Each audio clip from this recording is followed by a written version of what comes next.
Plus two student, आज का हमारा चैप्टर है फिक्स कैपिटल डिसीजन।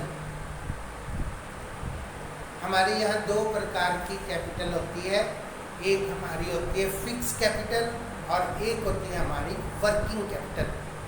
आज हम करने जा रहे हैं फिक्स कैपिटल बस्टिंग और फिक्स कैपिटल डिसीजन। इसके अंदर दो बातें इन्वॉल्व होती हैं।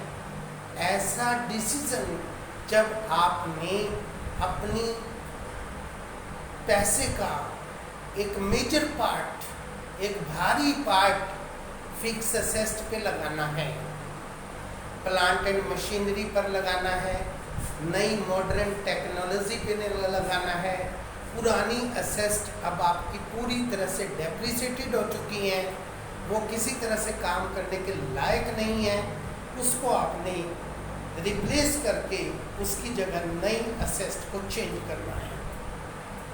कई बार हमारा कंपटीशन बढ़ जाता है, तो हमारे जो कंपटीटर हैं वो नई मॉडर्न टेक्नोलॉजी की मशीनें लगा रहे हैं, तो हमें अगर कंपटीशन में रहना है तो हमें भी नई मॉडर्न टेक्नोलॉजी की मशीनें अपने यहाँ लगानी पड़ेगी। एक नया प्लांट इंट्रोड्यूस करना।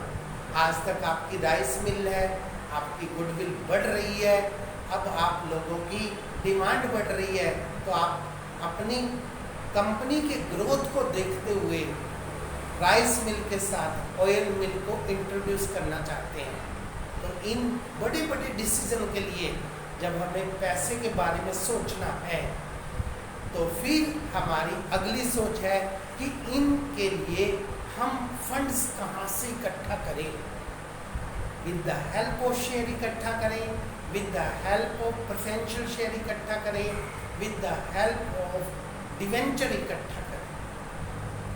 तो इन चीज़ों पर विचार करना आपका फिक्स कैपिटल डिसीजन कहलाता है। ये बहुत ही सोच समझ कर लिए जाने वाला डिसीजन है, क्योंकि आपका एक बार इतनी भारी मात्रा में पैसे का लगना, ये आपके ऊपर लंबे समय तक प्रॉफिट के ऊपर इफेक्ट डालने वाला है। Long term growth and efforts, आने वाले समय में लंबे समय तक प्लांट एंड मशीनरी का, लैंड एंड बिल्डिंग का कई सालों तक यूज होता है, इसलिए आपके प्रॉफिट पर कई सालों तक इसका इफेक्ट पड़ेगा। इसलिए आप इसे खरीदते समय बड़ा सोच विचार करके, पूरा एनालिसिस करके, पूरे एसेट के बारे में मेरिट्स और डीमेरिट्स जानने के बाद ही खरीदें। फॉर एग्जाम्पल, आपने अपने घर में एक साइकिल खरीदना है जिसकी कॉस्ट अप टू 10,000 है, और दूसरी तरफ आपने 20 लाख की गाड़ी खरीदनी है। दोनों डिसीजन लेने में बड़ा अंतर होता है। आपके पापा आपको ही 10,000 रुपये दे देंगे कि लो बेटा, आप अपनी मर्जी से अपने मनपसंद का साइकिल ले लो, परंतु जब 20 लाख की गाड़ी खरीदने की बात आएगी तो हम परिवार के पूरे मेंबर बैठ के उसके बारे में, उस गाड़ी के बारे में, उस कंपनी के बारे में, उसकी रीसेल वैल्यू के बारे में पूरा एनालिसिस करके डिसीजन लेते हैं कि हमें कौन सी गाड़ी खरीदनी है, किसकी एवरेज अच्छी है, किसकी लाइफ अच्छी है, किसकी रीसेल वैल्यू अच्छी है। इन सब बातों को देख कर ही हम गाड़ी खरीदने का डिसीजन लेते हैं।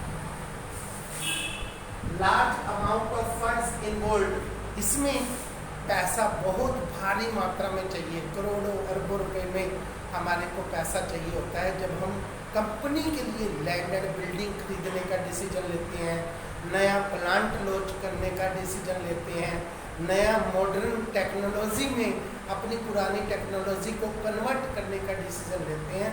तो हमारे पास भारी मात्रा में पैसा होना चाहिए या हमें मार्केट में से मिल सकता है कि नहीं, इन दोनों बातों पर भी आपको विचार करना है, तब जाकर ये डिसीजन लेना है, अदरवाइज नहीं। रिस्क इन्वॉल्व, अगर एक बार आपने गलत संपत्ति खरीद ली और वो संपत्ति से आपका प्रोडक्शन ठीक होना शुरू नहीं हुआ, उसके रिजल्ट बेकार आने शुरू हो गए, या गलत लैंड एंड बिल्डिंग खरीदी गई, ऐसे एरिया में खरीदी गई जहाँ पर प्रोडक्शन करना पॉसिबल नहीं है, फिर आप इसे रिसेल करोगे तो भारी मात्रा में लॉस होगा, जिस लॉस को आपके प्रॉफिट पर आने वाले समय में लंबे समय तक बैड इफेक्ट पड़ेगा। इसलिए आप संपत्तियों को खरीदने का डिसीजन, कैपिटल बजटिंग का डिसीजन, उसको आपने कैसे खरीदना है, उसके लिए पैसा कहाँ से लेना है, ये भी आप विचार कर लीजिए कि वो पैसा आपको ज़्यादा कॉस्टली ना पड़े। आपने शेयरों से पैसा इकट्ठा करना है, डिवेंचर से पैसा इकट्ठा करना है, उसकी कॉस्ट भी कम होनी चाहिए। इन बातों को ध्यान में रखकर कि आपका जो डिसीजन है वो आपको लॉस देने वाला नहीं होना चाहिए, क्योंकि जो यहाँ से लॉस होगा उसकी रिकवरी फिर लंबे समय तक नहीं हो पाती है। इसको हम इन्वेस्टमेंट